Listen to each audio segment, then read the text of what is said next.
여호와의 집 우리 여호와의 성전 곧 우리 하나님의 성전들에서 있는 너희여 여호와를 찬송하라.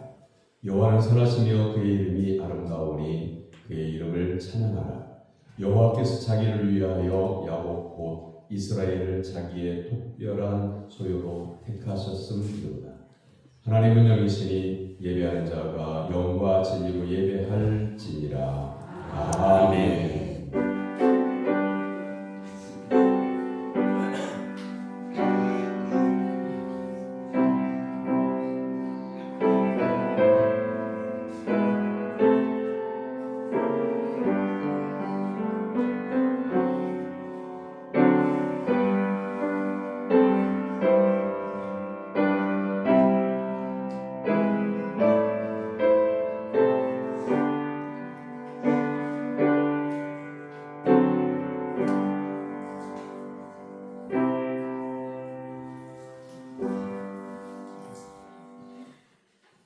크신 권능으로 세상을 통치하시는 하나님 아버지, 거룩한 주일에 모든 성도들이 성전에 모여 마음을 다하여 예배를 드립니다. 이곳에 임재하셔서 우리의 예배를 받아주시고 홀로 영광을 거두어 주옵소서. 오늘도 말씀의 은혜를 사모하는 성도들에게 은혜의 단기를 급족하게 내려 주옵소서. 아멘. 지치고 상한 성도들을 위로하여 주시고 치유하여 주시옵소서. 아멘. 예수님의 이름으로 기원하옵나이다. 아멘. 다 같이 일어나서 찬양의 찬송 1장 찬송입니다.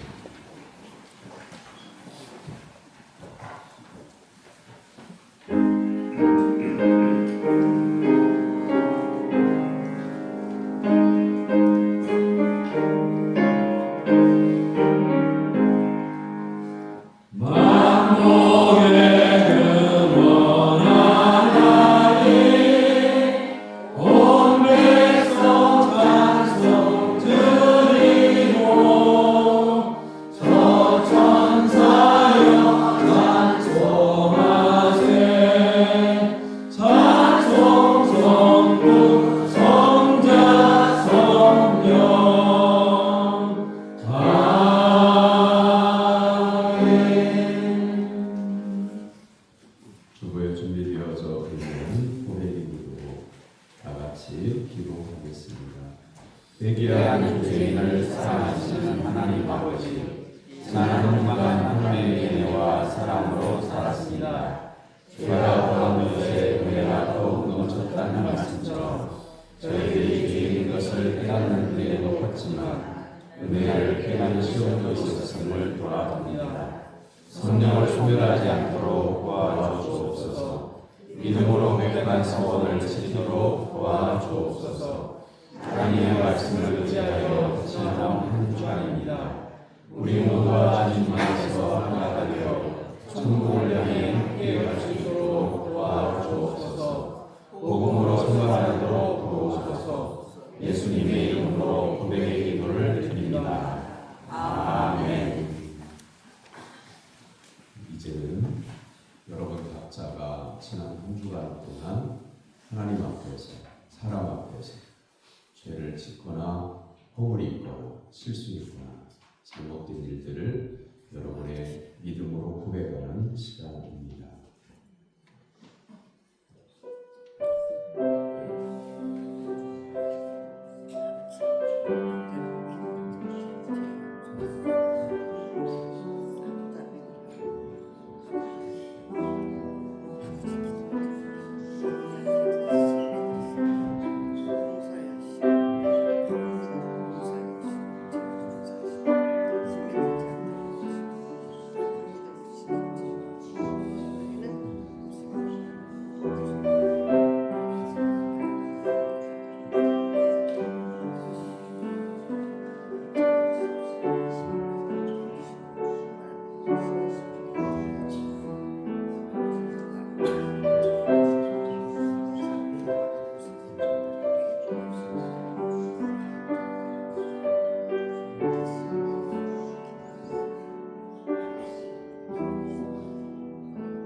하나님은 죄사함을 말씀으로 선언하십니다.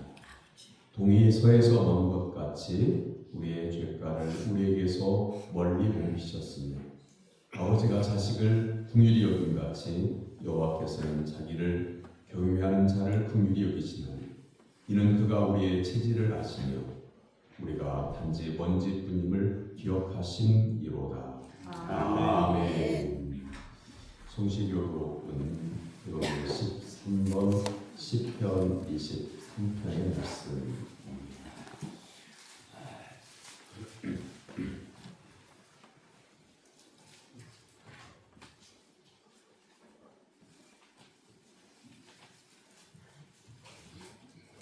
교독은 13번입니다. 여호와는 나의 목자시니 내게 부족함이 없으리로다. 그가 나를 푸른 풀밭에 누이시며 쉴만한 물가로 인도하시는도다. 내 영혼을 소생시키시고 자기 이름을 위하여 그의 길로 인도하시는도다. 내가 사망의 음침한 골짜기로 다닐지라도 해를 두려워하지 않을 것은 주께서 나와 함께 하십니다. 주의 지팡이와 막대기가 나를 안위하시나이다. 주께서 내 원수의 목전에서 내게 상을 차려주시고 기름을 내 머리에 부으셨으니 내 잔이 넘치나이다. 내 평생의 선하심과 인자하심이 반드시 나를 따르리니 내가 여호와의 집에 영원히 살리로다. 아멘. 사도신경으로 신앙을 고백합니다. 나는 전능하신 아버지 하나님 천지의 창조주를 믿습니다. 나는 그의 유일하신 아들 우리 주 예수 그리스도를 믿습니다. 그는 성령으로 잉태되어 동정녀 마리아에서 나시고 본디오 빌라도에게 고난을 받아 십자가에 못 박혀 죽으시고 장사인지 사흘 만에 천나라 가운데서 다시 살아나셨으며 하늘에 오르셔 충만하신 아버지 하나님 영향을 계시다가 거기로부터 살아있는 자와 죽은 자를 심판하러 오십니다. 나는 성령을 믿으며 거룩한 공교회와 성도의 구제와 죄를 용서받는 것과 몸의 부활과 영생을 믿습니다. 아멘. 자리에 앉아서 96장 성공하는 다음에 다 같이 기도할 때 박경명 집사님 기도입니다.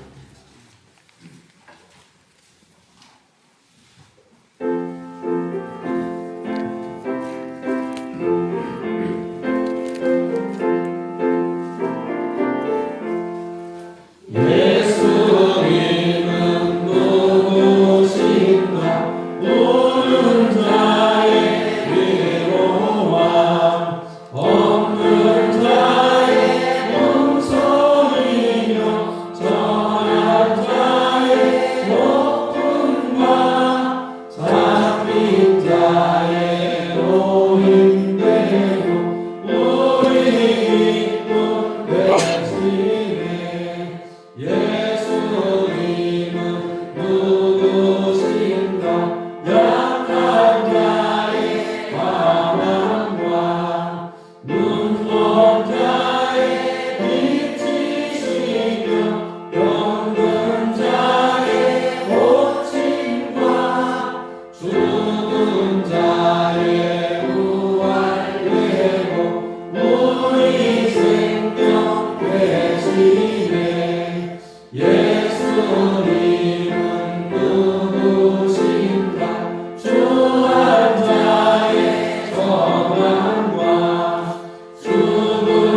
하늘에 계신 우리 아버지, 교회 학교가 한자리에 세대통합 예배로 모여 예배드리게 하시니 감사합니다.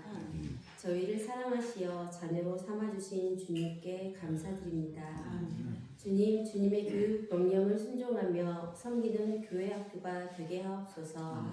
신각교회를 진리 위에 든든히 서게 하셔서 교회 학교를 통해서 훈련받는 주의 자녀들이 올바른 주의 일꾼이 되게 하시며 이 세상을 변화시킬 훌륭한 인재들이 되게 하여 주옵소서. 아멘. 또한 그들로 인한 우리의 민족의 장래와 교회의 장래에 희망이 있게 하여 주옵소서. 아멘. 교사가 먼저 주님과 깊은 교제 속에서 영적으로 충만해질 수 있도록 기도합니다.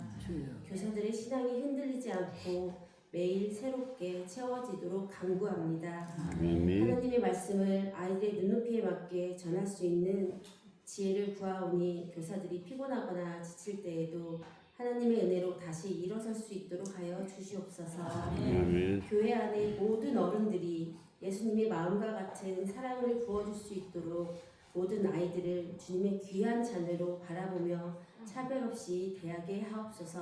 아멘. 학생들에게 신학의 유산을 전수하며 다음 세대를 세우는 비전을 품게 하옵소서. 아멘. 교회 학교가 교회의 미래를 이끌어갈 믿음의 공동체가 되게 하옵소서. 아멘. 하나님 아버지, 이 시간 드려지는 예배를 통하여 영광 받으시고 우리들에게 하늘로부터 내리는 신령한 은혜를 받는 시간이 되길 바라며 생명이 되시는 예수 그리스도의 이름으로 기도드립니다. 아멘.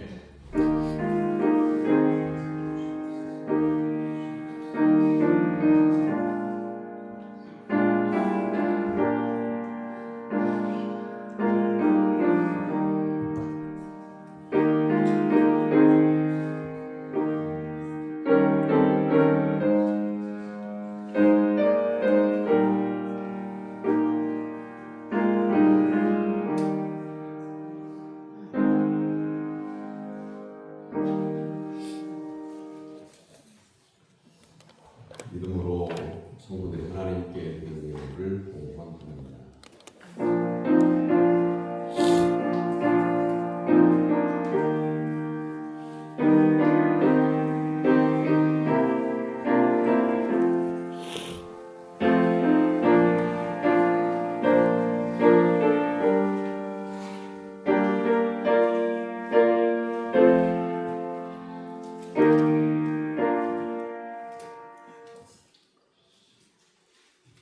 성전에서 만나자 말씀하신 하나님 아버지, 한없이 부족하지만 그럼에도 불구하고 안식과 평안을 허락해 주시니 감사드립니다.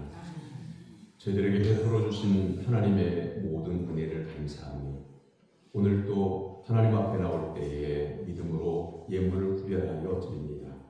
말씀에 순종하여 11조를 드립니다. 세상의 그 무엇도 저희를 그리스도의 사랑에서 끊을 수 없다는 것을 믿습니다. 또한 각양의 감사 예물을 구별하여 드립니다. 인도하시고 지켜주시는 하나님의 은혜를 모두 다 깨닫는 믿음을 허락하여 주시고 이 세상 끝나는 날까지 전적으로 하나님만 의지하도록 인도하여 주옵소서. 하나님 앞에 약속드린 주정헌금과 건축헌금과 일천 번제를 드립니다. 복음의 능력을 기대하며 선교헌금을 드립니다. 성경에 약속하신 복을 그 가정과 기업 위에 허락하여 주옵소서. 성미를 구별하여 드리는 가정을 기억하시고 선지자의 상급을 내려 주옵소서. 아동부와 중고등부 학생들이 드리는 헌금도 받으시고 또한 믿음으로 하나님을 예배할 때 주의 성령님도 임재하셔서 그 심령 가운데에서 항상 하나님의 말씀이 살아 움직일 수 있도록 주님 도와 주시옵소서. 병상에서 고통당하는 성도들에게 치료하는 방선을 비춰 주시옵소서.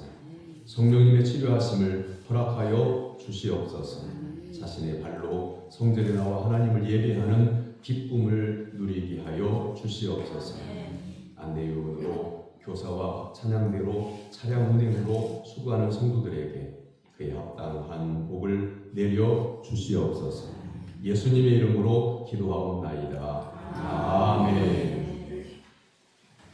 하나님께서 오늘 우리에게 주신 말씀은 사도행전 3장 11절에서 19절까지.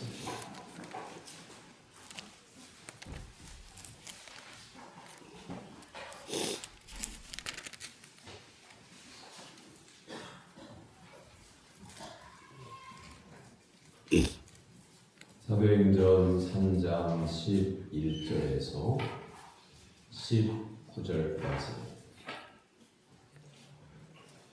살아계신 하나님의 말씀을 교독하되 19절은 같이 받들어 읽겠습니다. 나은 사람이 베드로와 요한을 붙잡으니 모든 백성이 크게 놀라며 달려나가 솔로몬의 행각이라 불리우는 행각에 모이거늘.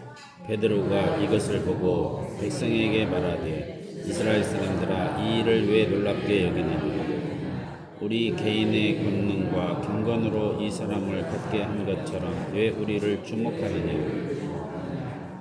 아브라함과 이삭과 야곱의 하나님 곧 우리 조상의 하나님이 그의 종 예수를 영화롭게 하셨느니라. 너희가 그를 넘겨주고 빌라도가 도와주기로 결의한 것을 너희가 그 앞에서 거부하였으니 너희가 거룩하고 옳은 일을 거부하고 도리어 선인한 사람을 도와주기를 구하여 생명의 주를 죽였도다. 그러나 하나님이 죽은 자 가운데서 그를 살리셨으니 우리가 이 일의 증인이라. 그 이름을 믿음으로 그 이름이 너희가 보고하는 이 사람을 성하게 하셨나니 예수로 말미암아 난 믿음이 너희 모든 사람 앞에서 이같이 완전히 낫게 하였느니라. 형제들아 너희가 알지 못하여서 그리하였으며 너희 관리들도 그리한 줄 아노라. 그러나 하나님이 모든 선지자의 입을 통하여 자기의 그리스도께서 고난받으실 일을 미리 알게 하신 것을 이와 같이 이루셨느니라. 그러므로 너희가 회개하고 돌이켜 너희 죄 없이 함을 받으라. 이같이 하면 새롭게 된 날이 주 앞으로부터 이를 것이요. 아멘. 아멘. 이는 살아계신 하나님의 말씀입니다. 아멘. 교회 앞으로 우리 아르모니들과 그리고 중고등 학생들이 찬양으로 하나님께 영광을 드립니다.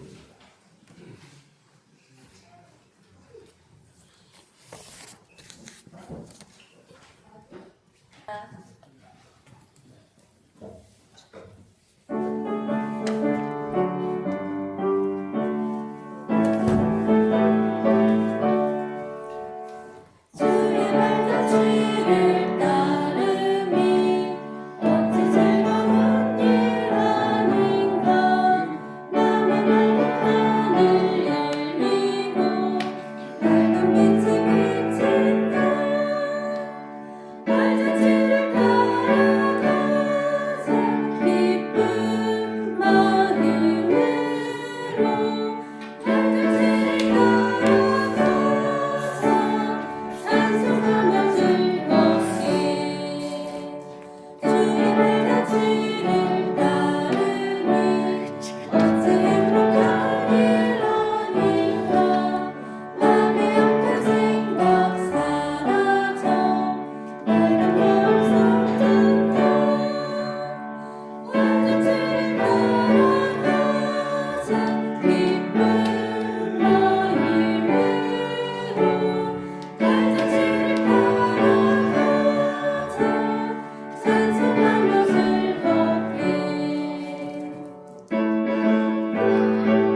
옆에 있는 분들과 인사 나누겠습니다.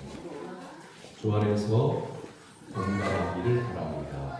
주 안에서 건강하기를 바랍니다. 말씀에 은혜 받읍시다. 말씀에 은혜 받읍시다. 할렐루야. 아멘.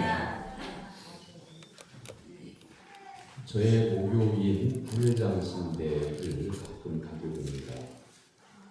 그 한일장신대에서 뒤쪽으로 임실 나가는 쪽으로 조금 가면 편백나무 숲이 있어요. 근데 그곳에 주차장에 가면 평일에도 차들이 꽉 차 있습니다. 도대체 그곳에 사람들이 왜 갈까?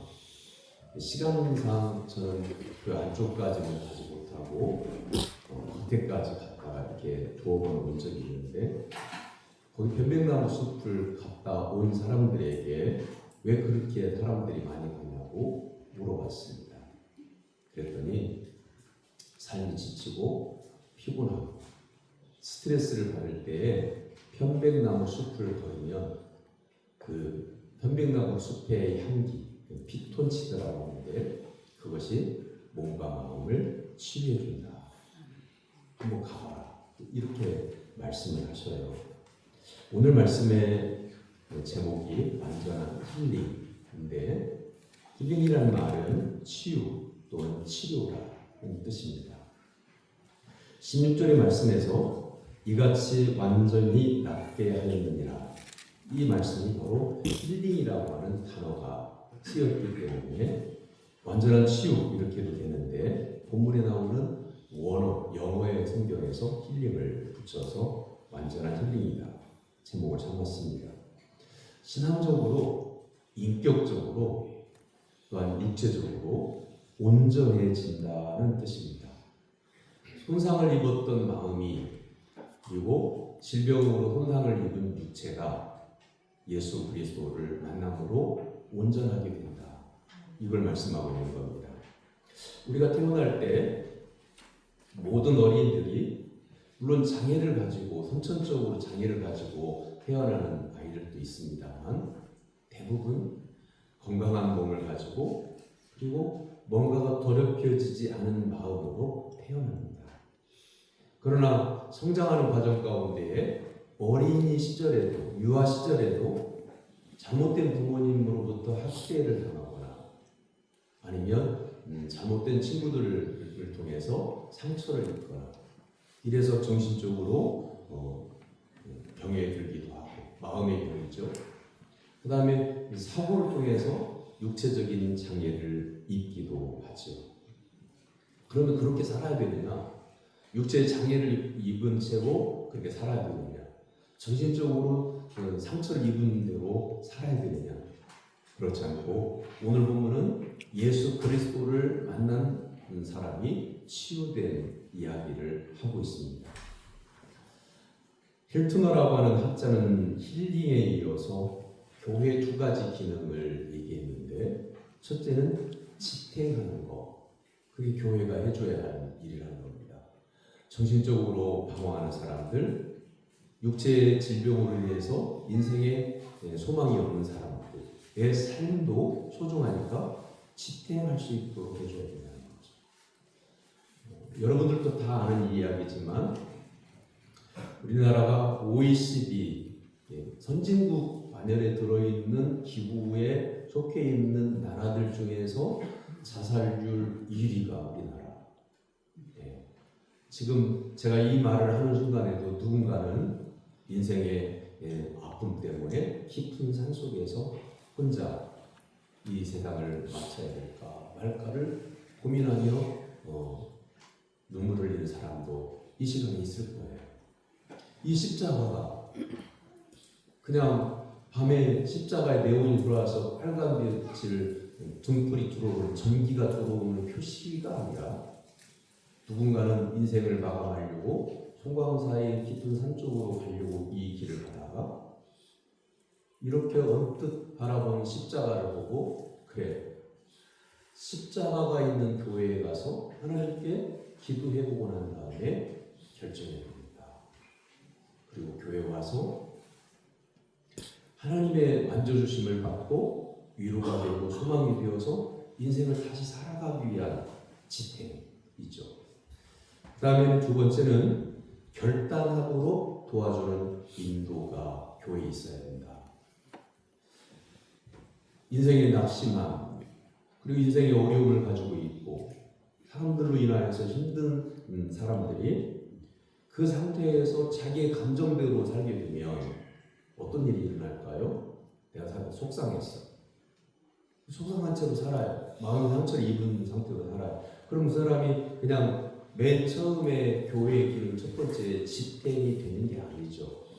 그 마음 속에 있는 울화가 언젠가는 누군가가 탁 건드는 순간 폭발해서 묻지마 범죄가 일어나게 하는 거고요. 가족 중에서 한 사람만이라도 영혼이 잘못되잖아요. 그럼 매일매일 생활이 그 한 사람이 말하는 쓴소리, 거친 소리, 날카로운 말에 가족들의 마음이 배어요. 그러면 이제 그 가족들은 거기서 벗어나지 못하게 되면 가정은 천국이라고 그랬는데 천국이 아니라 지옥 같은 삶을 매일매일 살아가야 돼. 그래서 교회의 기능은 맨 처음에는 지탱해 줘야 돼.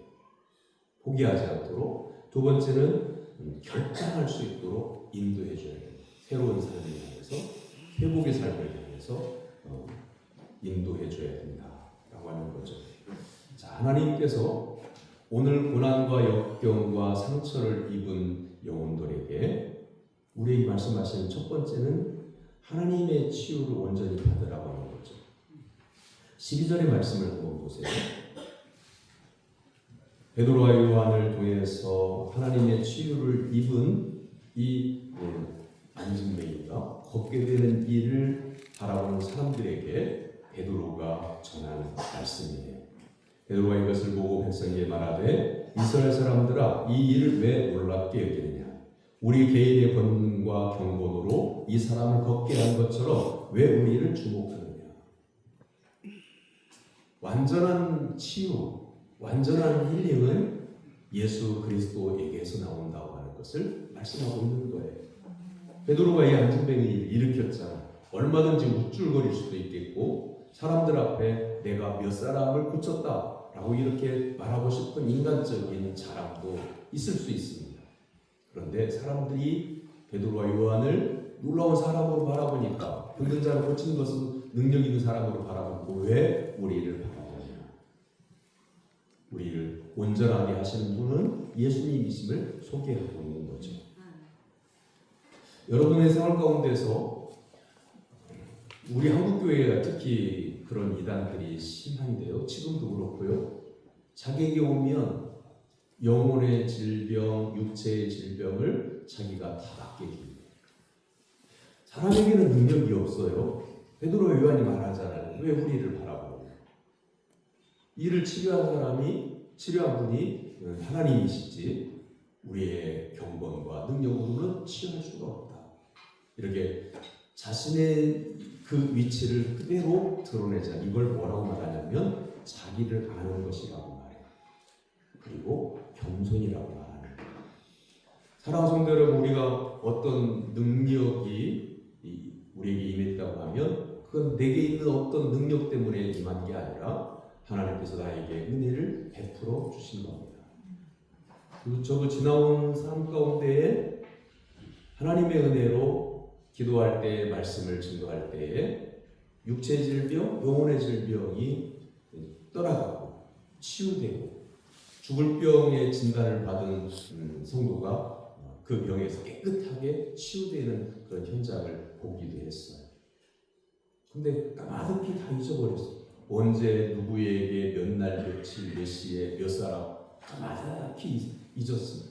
왜냐하면 그것은 제게서 나간 능력이 아니라 하나님께서 능력 주셔서 치유해 주신 것이기 때문입니다. 그래서 여러분 이 말씀은 왜 중요하냐면 여러분이 삶을 살아가면서 지치고 힘들 때 어려운 일을 당할 때 전적으로 하나님을 의지하는 어느 곳에나 계시는 하나님께서 나를 감싸 주시고 위로해 주시고 치유해 주신다고 하는 은혜의 말씀입니다. 이걸 우리가 깨닫는 순간 사실 세상이 여러 가지 어려움들이 있지만 세상이 어려움으로 느껴지잖아요. 절망으로 느껴지잖아요. 왜냐하면 믿음으로 하나님을 의지할 때 언제든지 하나님은 내 기도를 들어주시고 나를 보살펴 주시고 위로해 주시기 때문에 세상에 대해서 실망할 필요가 없게 되는 거죠. 은과 금은 내게 없거니와 내게 있는 이것을 내게 주노니 나사렛 예수 그리스도의 이름으로 일어나 걸으라. 명령할 때에 하나님의 은혜가 임해서 일어나 걷게 되는 놀라운 역사가 사도행전 3장 6절의 말씀이죠. 베드로는 그 사람의 손을 붙잡고 일으켜 세웠습니다. 그러자 그의 발목에 힘이 생기고 일어나서 걷기도 하고 뛰기도 하며 하나님을 찬송했습니다. 어떻게 치유가 일어났습니까? 예수님은 세상에 오셔서 여러 이적을 행하셨지만 제 아들은 그렇게 하지 못했습니다. 단 몇 차례 예수님께서 제 아들을 둘씩 짝지어 보내시면서 권능을 주셨을 때에 전도하러 나갔던 이들이 귀신을 내쫓는 체험을 하기도 했지만 그건 일시적이었다는 말씀이죠. 마태복음 16장 18절에서 예수님이 하늘로 올라가시기 전에 믿는 자들에게 표적이 따를 것을 말씀하시며 병든 사람에게 손을 얹은즉 나으리라 이렇게 말씀하셨습니다. 그러나 그 당시에 제자들도 그랬고 지금까지 병들고 귀신 들린 사람들을 완전하게 고친 사람은 없습니다. 하나님이 치유해 주셨기 때문에 치유가 되는 거죠. 하나님만이 영혼과 육체의 질병을 완전하게 하심을 믿고 하나님을 전적으로 의지하는 성도가 되기를 주님의 이름으로 축원합니다.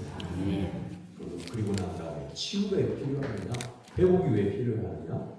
다음 두 가지 이야기를 일상생활 가운데 실제로 있었던 이야기를 제가 들려드릴 테니까 성령님의 인도하심 따라서 왜 내가 치유돼야 될까?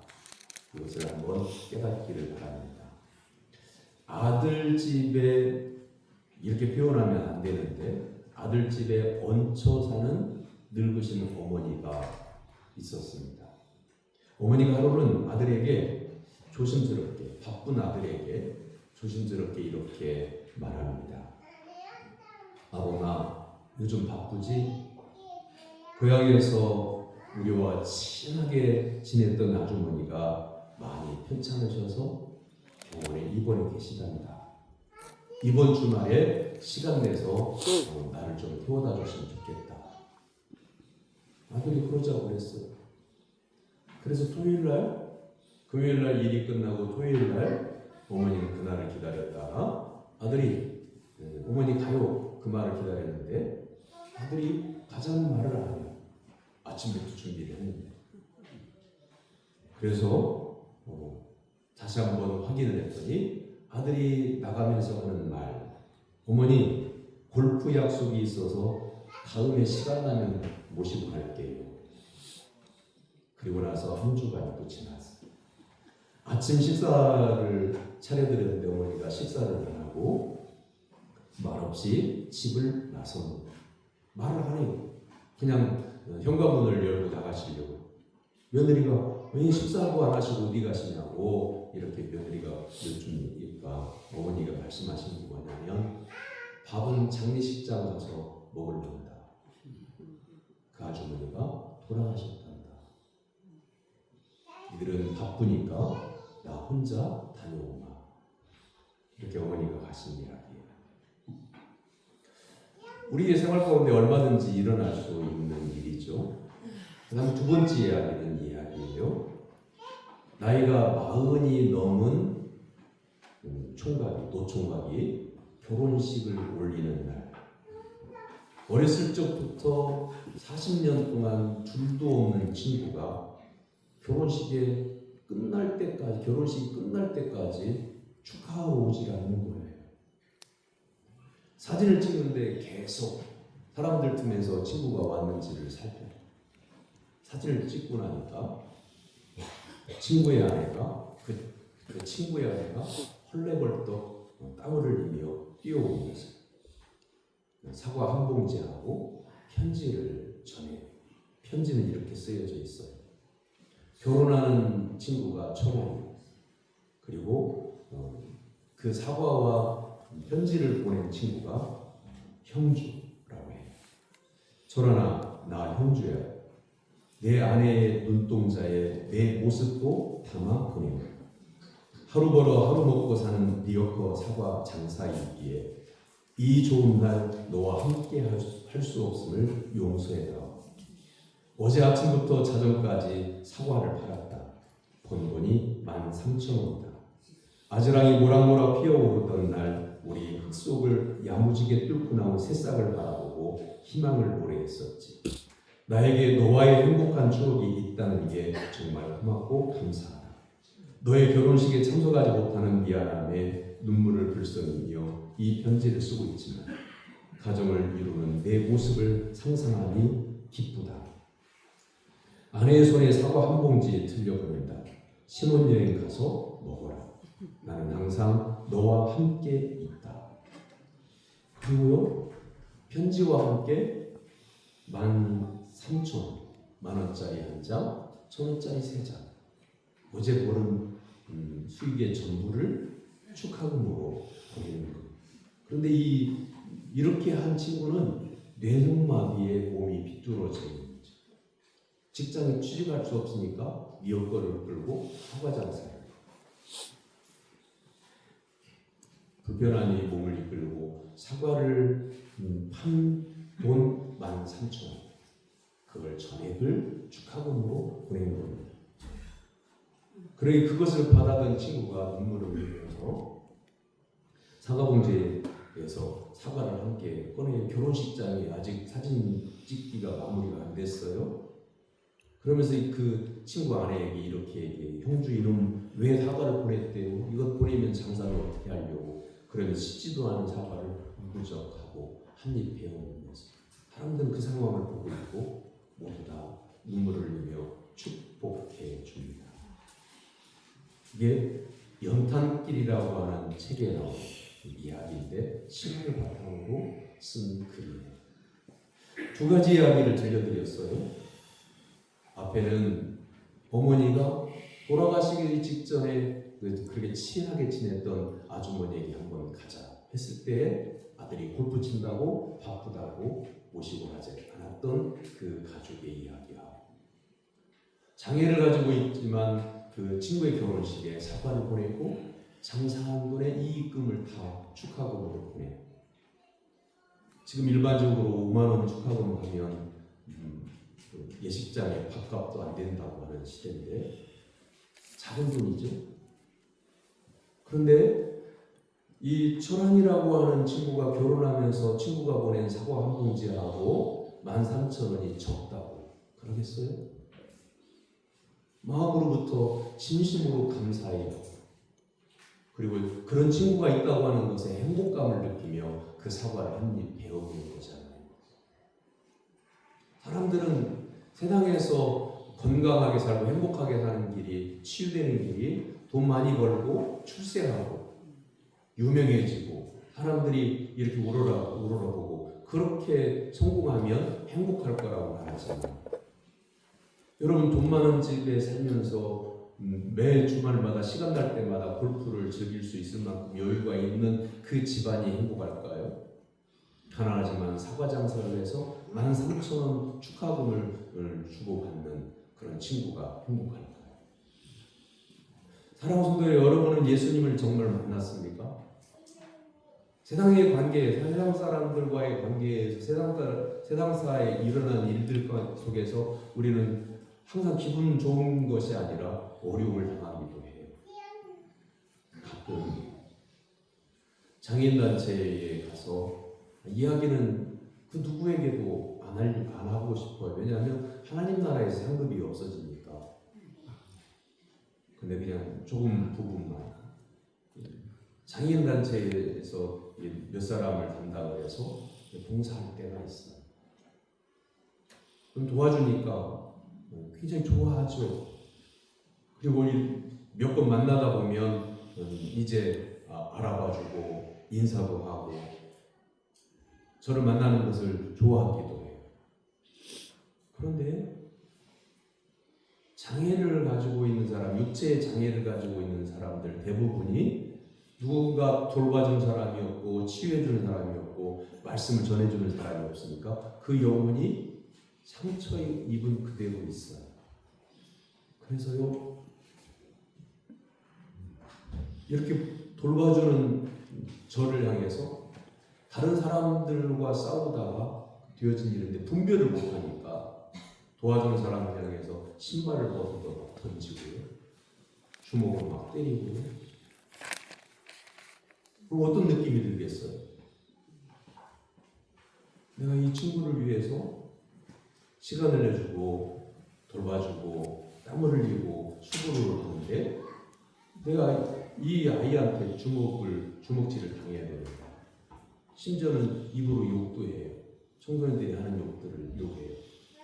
내가 이런 욕을 들어가면서까지 해야 되는가? 그런데 한번 생각해봐요. 병원에 입원한 성도님들을 계속 신방을 하다 보면 사랑하는 성도 여러분들이 그 안에서 건강해서 그렇게 되지 않기를 늘 제가 기도하지만 치매가 오는 걸 막을 수가 없잖아요. 그러면 2주에 한 번씩 가는데도 불구하고 갈 때마다 저를 향해서 "뉴기요, 8년째 그렇게 다녀도 뉴기요" 그러면 여러분 같으면 어떻겠어요? 그리고 그 다음 이어지는 말이 "뭐 들어와?"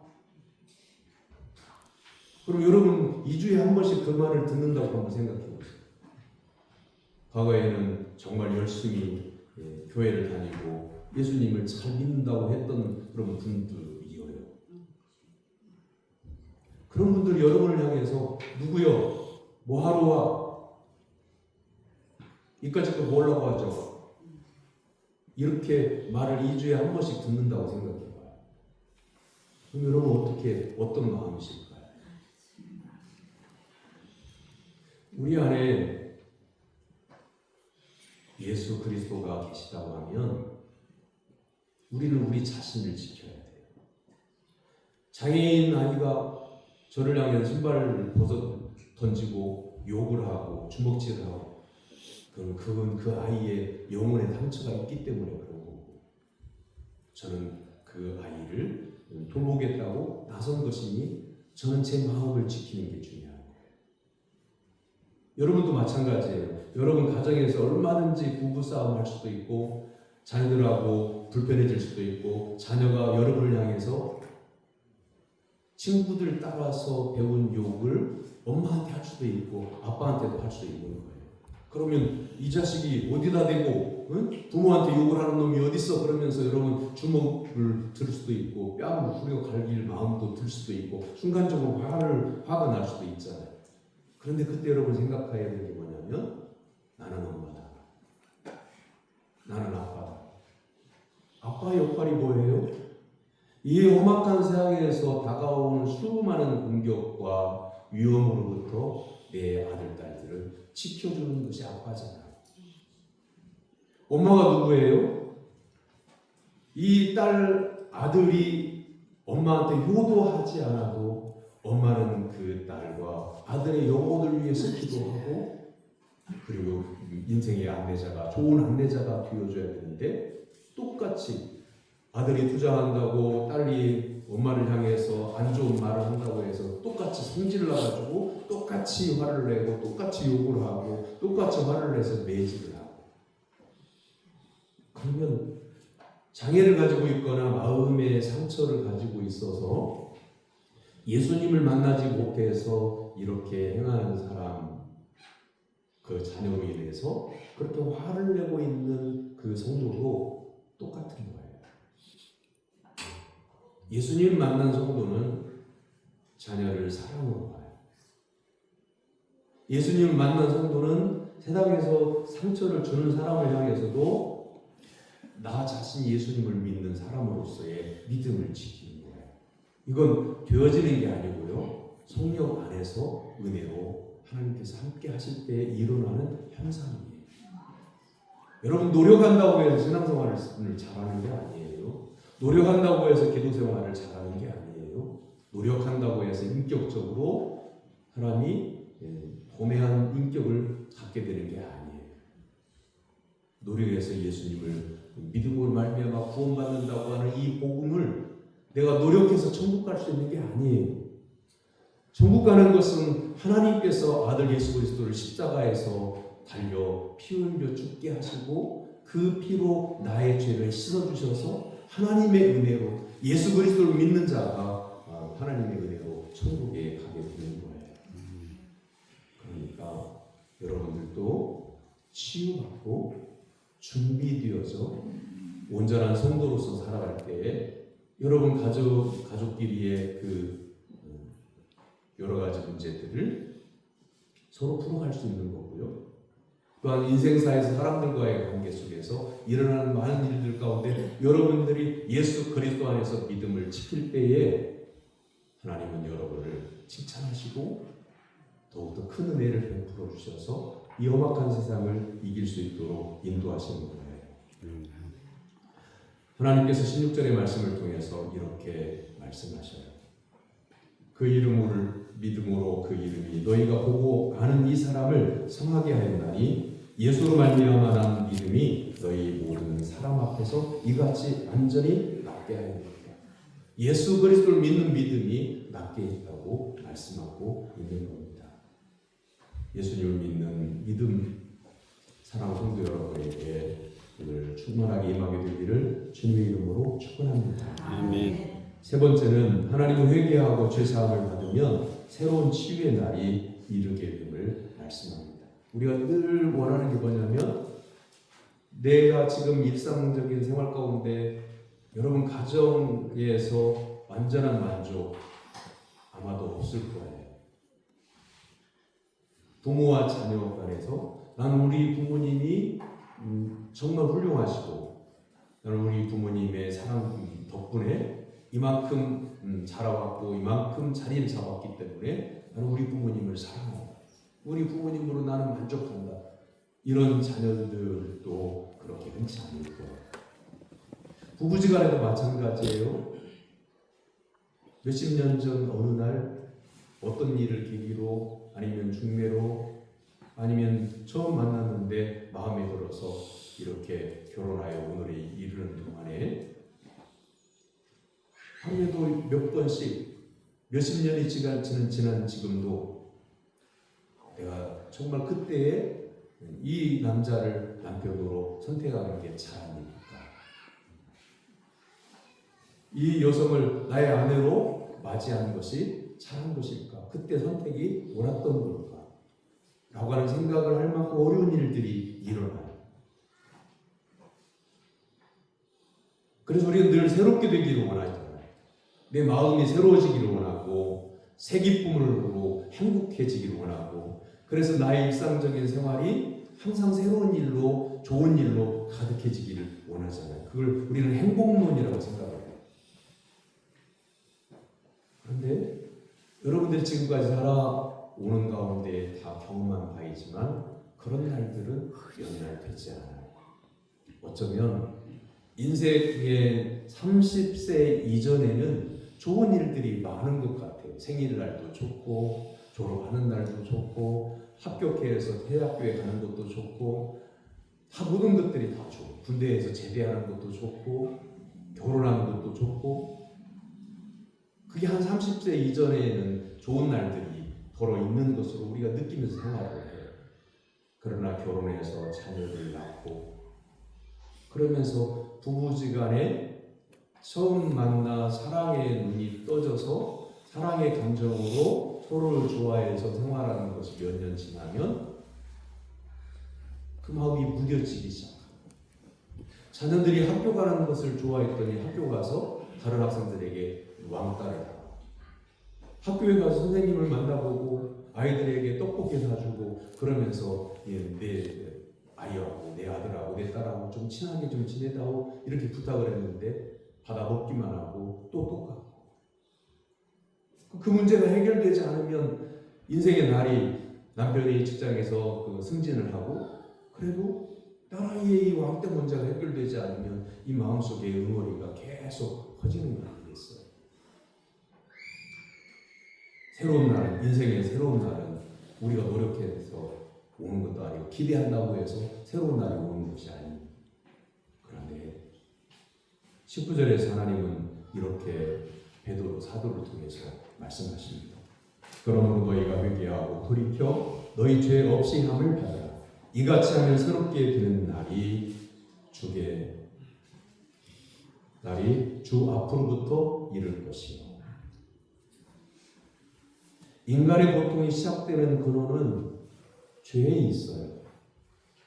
아담과 하와가 하나님의 말씀에 불순종하는 죄를 짓지 않았으면 인류가 하나님의 은혜 가운데에 에덴 동산의 천국의 생활을 지금도 할 수 있을 거예요. 근데 누군가로부터의 죄가, 그래서 아담의 원죄를 타고 사람이 태어난다고 이렇게 말하는 것은 아담이 오명을 뒤집어 쓰긴 해서 맨 처음에 죄를 지었기 때문에, 그런데 아담과 하와가 죄를 짓지 않았다고 해도 그 자녀분들이 이어져서 누군가는 죄를 지은 사람이 불거져 나올 거예요.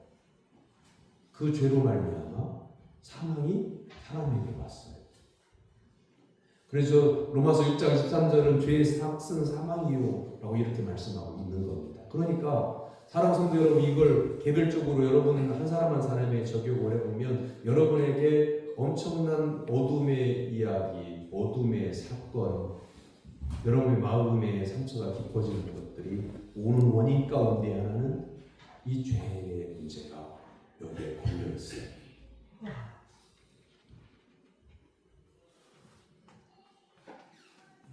예수님을 만나면 이 죄의 문제가 해결되는데 우리가 우리 자신의 모습을 알아야 돼. 내가 어떤 허물이 있는지를 깨달아야 돼. 그래야 회개하고 회개에 합당한 열매를 맺을 수 있게 되는 겁니다. 오늘 본문에 걷지 못한 어떤 사람도 베드로와 요한을 통해서 예수님을 만나게 되었고, 그 예수님을 만나고 난 다음에 하나님을 찬양했다. 어찌 보면 이 사람은 베드로와 요한을 평생 찬양하면서 살아가야 되잖아요. 왜냐하면 베드로와 요한을 통해서 자기가 치유되었으니까. 그런데 이 사람은 하나님께 영광을 올려드렸다 했어요. 사랑하는 성도 여러분, 치유를 원한다면 여러분 자신을 꼼꼼히 들여다보세요. 팔이 안으로 굽는다고 내 입장에서 좋게 자기를 생각하지 말고 낱낱이 머리끝에서 발끝까지 배고 깊숙이 있는 생각까지 다 들춰보고, 이것이 하나님께는 허물이었구나. 이것이 내가 남편에게는 허물이었구나. 이것이 내 아내에게는 잘못한 거구나. 이것을 깨닫고 회개할 때 하나님의 온전케 하시는 은혜를 입게 되는 겁니다. 파스칼이 판세라고 하는 글에서 이런 이야기를 남겼어요. 인간은 두 종류가 있대요. 첫 번째는 자신을 죄인이라고 하는 고백하는 의인과, 두 번째 부류는 자신을 의인이라고 생각하는 죄인이 있다. 이렇게 말했어요. 그러니까 나는 그런 대로 신앙생활 잘해, 내게는 죄가 없어, 이렇게 말을 하는데 실상은 죄가 묻어 있을 수 있어요. 그런데 어떤 성도는 어떤 일이 잘못되어지면 항상 제가 잘못해서 그렇죠. 하나님 앞에 제가 죄인이지요. 그런데 하나님께서 기뻐하시는 의롭다함을 얻은 성도일 수도 있는 거죠. 여러분 어느 편에 서겠습니까? 하나님 편에 서셔서 예수 그리스도를 진심으로 만남으로 인하여 육체의 질병도 치유받고 영혼의 질병도 치유받아서 이후로 하나님의 나라에 들어갈 때까지 여러분의 마음에는 하나님의 평강이 가득 차고 치유하게 하시는 하나님의 은총에 늘 감사하며 살아가는 성도가 되기를 주님의 이름으로 축원합니다. 기도하겠습니다. 허물 많은 저희들을 불러서 치유하여 주시고 하나님의 자녀 삼아주신 사랑의 하나님 아버지, 하나님 앞에 온전히 바로 서기를 원합니다.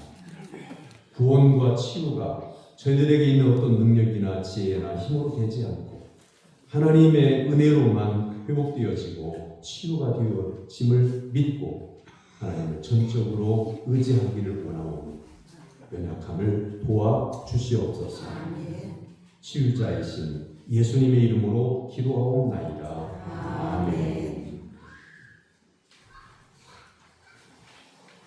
교회학교 선생님들 그리고 함께 예배를 참여하는 우리 어린이들 감사하고요. 다음 주 6월 1일은 첫주 강사 주일로 잡힙니다. 그리고 6월 달에는 5째 주까지 있기 때문에 세가족주로 3째 주까지 있습니다. 28일은 연합 구역 예배로 모입니다. 이제 예전처럼 가장 더울 때에는 피했던 그대로 전박이 종료하는 연합 구역 예배입니다. 다 같이 참여해 주시기를 바랍니다.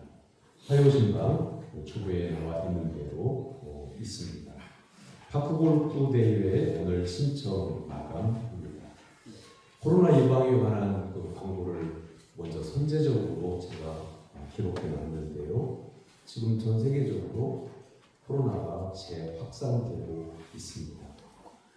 혹시 나는 피해가리라고 하는 그런 아니라는 생각보다는 예방을 잘 할 수 있기를 바랍니다.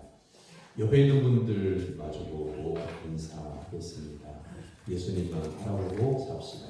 예수님만 바라보고 삽시다. 일어나서 54장 1절 찬송하겠습니다.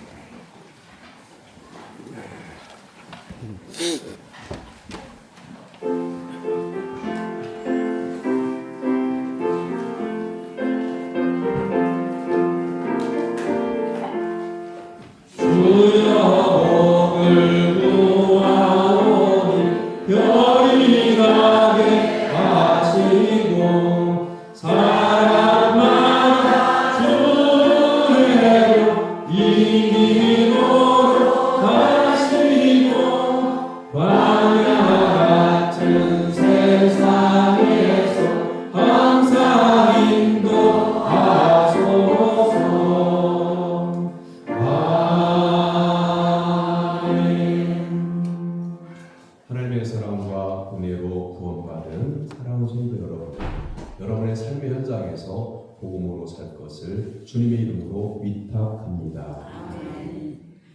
여호와는 네게 복을 주시고 너를 지키시기를 원하니 여호와는 그의 얼굴을 네게 비추사 은혜 베푸시기를 원하니 여호와는 그 얼굴을 네게로 향하여 드사 평강 주시기를 원하노라. 아멘.